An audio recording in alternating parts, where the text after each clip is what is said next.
So coming up next week, it is a rare 500-year retrograde alignment with Saturn retrograde in Aries and Uranus retrograde in Gemini. So the last time this happened was between September 28, 1525 and November 20th, 1525. And this was on the Julian calendar. It was that far back, 500 years, guys. And this year, 2025, this rare overlap will be happening for about 2 months from September 6th to November 7th. The last time this happened in Europe, everyday people were in a crisis, guys.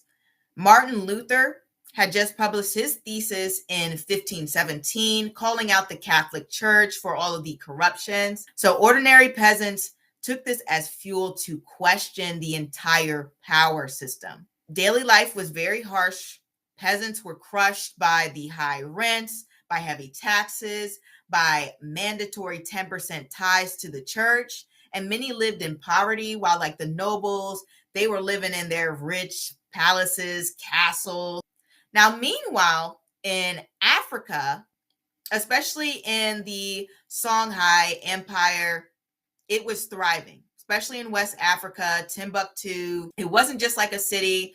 It was one of the world's greatest trading and learning centers. So everyday people were in the markets, they were trading, there was gold, there was salt, there were manuscripts, okay? It was an opportunity for people to create businesses, to start schools, to go to universities. So what does this mean for us now? Now, if we look at the past, we see this pattern of lack of growth and mobility and inequality. Whenever there was a decline in humanity or empathy, Saturn in Pisces retrograde and Uranus in Gemini retrograde, their energies seem to cause this correction. And more than likely, in all of those areas that were undergoing all of the unfairness, the oppression, that is going to be a major shift and a major overhaul going on in our time period now. We have all of these placements lining up, representing